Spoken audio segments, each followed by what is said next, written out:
ನೋಡ್ರಿ, ನಾನು ಹಿಂದೆಲ್ಲ ಇವರು 60-70 ವರ್ಷ ಆಡಳಿತ ಮಾಡಿದ್ದಾರೆ ಕಾಂಗ್ರೆಸ್ನವ್ರು. ಸರಿ. ಆವಾಗ ಯಾರ್ಯಾರು ಅವ್ರು ಹುಚ್ಚು ಮಾಡ್ಯಾರ ಅಂತ ಅವರು ಜನರಿಗೆಲ್ಲ ಗೊತ್ತಿದೆ. ಗರೀಬಿ ಹಟಾವ್ ಅಂತ ಇಂದಿರಾ ಗಾಂಧಿ ಹೇಳಿದರು. ಯಾವಾಗ 34 ವರ್ಷ ಹಿಂದೆ ಗರೀಬಿ ಹಟಾವ್ ಅಂತ ಹೇಳಿ ಒಂದು 10-15 ವರ್ಷ ಆಡಳಿತ ಮಾಡಿದ್ರು ಅವರೆಲ್ಲ. ಮತ್ತು ನಾವು ದೇಶಕ್ಕೆ ಸ್ವಾತಂತ್ರ್ಯ ತಂದು ಕೊಟ್ಟಿವಿ ಬ್ರಿಟಿಷರಿಂದ ಅಂಥೇಳಿ ಅದರ ಹೆಸರ ಮೇಲೆ ಒಂದು 60-70 ವರ್ಷ ಮಾಡಿದ್ರು ಆಡಳಿತ. ಒಂದು ನಾನು ಹೇಳ್ತೀನಿ, ಕಾಂಗ್ರೆಸ್ನವರು ಈ ಗರೀಬಿ ಹಟಾವ್ ಅಂತ ಹೇಳಿದ್ರಲ್ಲ ಇಂದಿರಾ ಗಾಂಧಿಯವರು, ಹಾಗಾದ್ರೆ ಬಡತನದ ರೇಖೆಯಿಂದ ಎಷ್ಟು ಜನ ಹೊರಗೆ ಬಂದರು? ಕಾಂಗ್ರೆಸ್ ಅಧಿಕಾರಿ ಇದ್ದಂಥ ಸಂದರ್ಭದಲ್ಲಿ ಬಡತನ ರೇಖೆಯಿಂದ ಹೊರಗೆ ಬಂದವರು ಎಷ್ಟು? ಇದಕ್ಕೆ ಉತ್ತರ ಕೊಡಲಿ. ಮತ್ತು ಯಾವುದೇ ಮೂಲಭೂತ ಸೌಕರ್ಯವನ್ನು ಡೆವಲಪ್ ಮಾಡಲೇ ಇಲ್ಲ ಇಡೀ ದೇಶದಲ್ಲಿ. ನಮ್ಮ ಜೊತೆ ಸ್ವಾತಂತ್ರ್ಯ ಪಡ್ಕೊಂಡಂಥ ಜಪಾನು ಎಷ್ಟು ಮುಂದುವರಿತು ಕೇವಲ ಕೆಲವೇ ವರ್ಷಗಳಲ್ಲಿ. ಚೀನಾ ಎಷ್ಟು ಮುಂದೆ ಬಂದಿದೆ.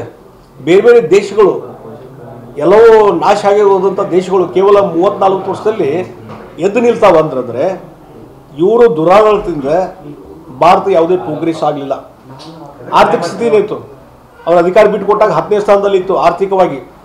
ಇವತ್ತು 4ನೇ ಸ್ಥಾನಕ್ಕೆ ಬಂದಿದೆ. ಇನ್ನೂ ಕೆಲವೊಂದು ವರ್ಷ ಹೋದರೆ 3ನೇ ಸ್ಥಾನಕ್ಕೆ ಬರ್ತದೆ. ಬಲಾಢ್ಯ ರಾಷ್ಟ್ರಗಳಲ್ಲಿ 3ನೇ ಸ್ಥಾನಕ್ಕೆ ಬರ್ತದೆ. ಮೂಲಭೂತ ಸೌಕರ್ಯ ಇಂಪ್ರೂವ್ಮೆಂಟ್ ಆಗಿದೆ. ಎಲ್ಲ ಕಡೆ ನ್ಯಾಷನಲ್ ಹೈವೇ ಆಗಿದ್ದಾವೆ. ವಾಜಪೇಯಿ ಅವರು ಬಂದಾಗ, BJP ಸರ್ಕಾರ ಬಂದಾಗ, ವಾಜಪೇಯಿ ಅವರು ಬಂದಾಗ 4 ಲೈನ್ 6 ಲೈನ್ ರಸ್ತೆಗಳು ನಿರ್ಮಾಣ ಆಗಿದ್ದು ಆವಾಗೇ. ನಾವು ಒಂದೇ ಒಂದು ಹೇಳ್ತೀನಿ, ಇವತ್ತು ಹುಬ್ಳಿಯಿಂದ ಬೆಂಗಳೂರು ಹೋಗ್ಬೇಕಾದ್ರೆ ಸಿಂಗಲ್ ರಸ್ತೆದಾಗ ಹೋಗ್ತಿದ್ದೀವಿ ನಾವು. ಸಿಂಗಲ್ ರಸ್ತೆ 7-8 ತಾಸು ಹೋಗ್ತಿದ್ದೀವಿ ನಾವು. ವಾಜಪೇಯಿ ಅವರು ಬಂದ ಮೇಲೆ 6 ಲೈನ್ ರಸ್ತೆ ಆಯ್ತು. ಮತ್ತೀಗ ಎಕ್ಸ್ಪ್ರೆಸ್ ಹೈವೇ ಆಗಿದ್ದಾವೆ. ಹಾಗಾದರೆ ಇದು ಕಾಂಗ್ರೆಸ್ ಅವ್ರು ಯಾಕೆ ಮಾಡಲಿಲ್ಲ? ಬರೀ ರಾಮ ಮಂದಿರ ಅಷ್ಟೇ ಅಲ್ಲ, ಇವ್ರಿಗೆ ಬರೀ ರಾಮ ಮಂದಿರ ಅಷ್ಟೇ ಕಾಣಾಕತ್ತೈತಿ. ಆ ರಾಮ ಮಂದಿರ ನಿರ್ಮಾಣ ಮಾಡಲಿಕ್ಕೂ ನಿಮಗೆ ಆಗಲಿಲ್ಲ. ಭಾರತೀಯ ಜನತಾ ಪಾರ್ಟಿಯ ಒಂದು ಮ್ಯಾನಿಫೆಸ್ಟೋ ತೆಗೆದು ನೋಡಿರಿ. ನಾವು ಜಮ್ಮು ಕಾಶ್ಮೀರದಲ್ಲಿ ಆರ್ಟಿಕಲ್ 370 ತೆಗೆದು ಹಾಕಿದರು. ಮತ್ತು ಭವ್ಯವಾದಂಥ ರಾಮ ಮಂದಿರ ಅಯೋಧ್ಯೆಯಲ್ಲಿ ಕಟ್ತೀವಿ, ಎಸ್ ಮ್ಯಾನಿಫೆಸ್ಟೋದಲ್ಲಿ ಅದು ಆಯಿತು. ಮತ್ತು ಎಲ್ಲೆಲ್ಲಿ ಮೂಲಭೂತ ಸೌಕರ್ಯ ಇಲ್ಲ, ಬಡವರಿಗೆ ಏನು ಅನುಕೂಲ ಮಾಡಬೇಕು, ರೈತರಿಗೆ ಏನು ಅನುಕೂಲ ಮಾಡಬೇಕು, MSP ಇವತ್ತೇನು ಹೋರಾಟ ನಡೀತಲ್ಲ, ಮಿನಿಮಮ್ ಸಪೋರ್ಟ್ ಪ್ರೈಸ್, ಅತಿ ಹೆಚ್ಚು ಮಿನಿಮಮ್ ಸಪೋರ್ಟ್ ಪ್ರೈಸ್ ಘೋಷಣೆ ಆಗಿದ್ದು ಭಾರತೀಯ ಜನತಾ ಪಾರ್ಟಿ ಮೋದಿಯವ್ರ ಕಾಲದಲ್ಲಿ. ಇಂದ ಅರ್ಥ ಮಾಡ್ಕೋಬೇಕು ಸಂತೋಷ್ ಲಾಡ್ ಅವರು. ಹೀಗಾಗಿ ಮತ್ತು ಈಗ ಹೇಳ್ತಾರೆ ರಾಮ ಮಂದಿರ ಯಾವ ಜಾಗದಲ್ಲಿ ಕಟ್ಟಬೇಕಾಗಿತ್ತು ಅಲ್ಲಿ ಕಟ್ಟಿಲ್ಲ ಅಂತ. ಹಾಗಾಗಿ ರಾಮ ಮಂದಿರ ಉದ್ಘಾಟನೆ ಟೈಮ್ದಾಗ ಅಲ್ಲಿ ಕನ್ಸ್ಟ್ರಕ್ಷನ್ ಸ್ಟಾರ್ಟ್ ಆದಾಗ ಇನ್ನು ನೀವು ಯಾರೋ ಹೋಗಿ ಸುಪ್ರೀಂ ಕೋರ್ಟ್ಗೆ ಅರ್ಜಿ ಕೊಡಬೇಕಾಗಿತ್ತಲ್ಲ, ಇವ್ರು ಎಲ್ಲಿ ಕಟ್ಟಬೇಕಾಗಿತ್ತು ಅಲ್ಲಿ ಕಟ್ಟಿಲ್ಲ ಅಂತೇಳಿ. ಎಲ್ಲ ಮುಗಿದ ಮೇಲೆ ಈಗ ರಾಮ ಮಂದಿರ ಕಟ್ಟಿ ಮೋದಿಯವರ ಒಂದು ಎಲ್ಲ ಕಡೆ ಒಂದು ವಾತಾವರಣ ನಿರ್ಮಾಣ ಆದಮೇಲೆ ರಾಮ ಮಂದಿರ ಕಡೆ ಎಲ್ಲ ಕಡೆ ಇವತ್ತು ಜನರ ಲಕ್ಷ್ಯ ಹೋದಂಥ ಸಂದರ್ಭದಲ್ಲಿ ಅಂದು ಬೇರೆ ಕಡೆ ಡೈವರ್ಟ್ ಮಾಡೋ ಸಲುವಾಗಿ ಇದೆಲ್ಲ ಹೇಳಿಕೆಗೆ ಬರ್ತಾವೆ. ಜನ ಇದನ್ನು ನಂಬುವುದಿಲ್ಲ. 60-70 ವರ್ಷ ಆಡಳಿತ ಮಾಡಿದ್ರಲ್ಲ, ಜನ ನಿಮ್ಮನ್ನು ನಂಬ್ತಾ ಇಲ್ಲ.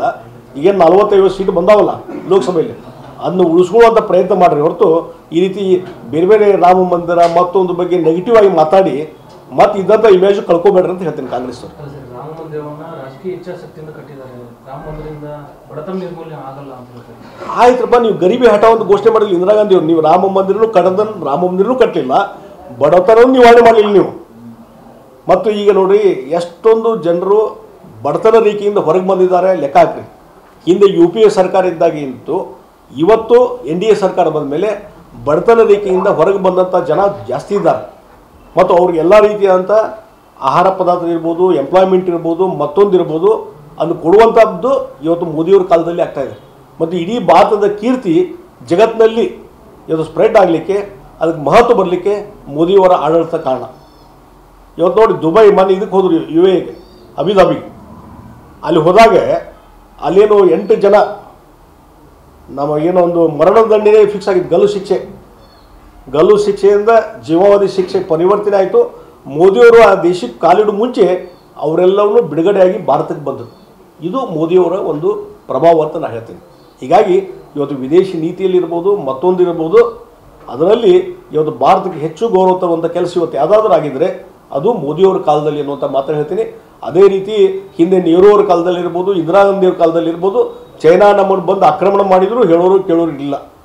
ಪಾಕಿಸ್ತಾನದವರು ಬಂದು ಅಲ್ಲಿ ಜಮ್ಮು ಕಾಶ್ಮೀರದಲ್ಲಿ ಗದ್ದಲ ಹಾಕಿದರೆ, ಭಯೋತ್ಪಾದಕ ಮಾಡಿದ್ರು, ಅದಕ್ಕೆ ಹೇಳೋರು ಕೇಳೋರು ಯಾರೂ ಇಲ್ಲ. ಇವತ್ತು ಜಮ್ಮು ಕಾಶ್ಮೀರದಲ್ಲಿ ಶಾಂತಿ ನೆಲೆಸದ. ನಕ್ಸಲೈಟ್ ಇಡೀ ದೇಶದಲ್ಲಿ ನಕ್ಸಲೈಟದ ಎಷ್ಟೊಂದು ಅಟ್ಯಾಕ್ ಹಾಕಿದ್ವು, ಎಷ್ಟು ಜನ ಪ್ರಾಣ ಕಳ್ಕೊಂಡ್ರು. ಇವತ್ತು ನಕ್ಸಲೈಟ್ ಬಗ್ಗೆ ಎಲ್ಲರೂ ಸುದ್ದಿ ಇದನ್ನು ಎಲ್ಲೇ ಇಲ್ಲ. ಅಂದರೆ ಲಾ ಆ್ಯಂಡ್ ಆರ್ಡರ್ ಯಾವ ರೀತಿ ಮೇಂಟೈನ್ ಮಾಡಿದ್ದಾರೆ, ದೇಶದ ಸುಭದ್ರತೆಗೆ ಏನೋ ಒಂದು ಮಹತ್ವ ಕೊಟ್ಟಿದ್ದಾರೆ. ಈಗ ಇದೆಲ್ಲ ಸಂತೋಷ್ ಲಾಡ್ ಯಾಕೆ ವಿಚಾರ ಮಾಡೋದಲ್ಲ, ಅದ್ಯಾಕೆ ಚರ್ಚೆ ಮಾಡೋದಿಲ್ಲ ಅದನ್ನು? ಹೀಗಾಗಿ ಯಾವುದು ವಿಷಯ ಇವತ್ತು ಚರ್ಚೆ ಆಗ್ತದೆ ಅದನ್ನು ಡೈವರ್ಟ್ ಮಾಡೋ ಸಲುವಾಗಿ ಇವೆಲ್ಲ ವಿಷಯಾಂತರ ಮಾಡೋದು ನಡೀತಾ ಇದೆ.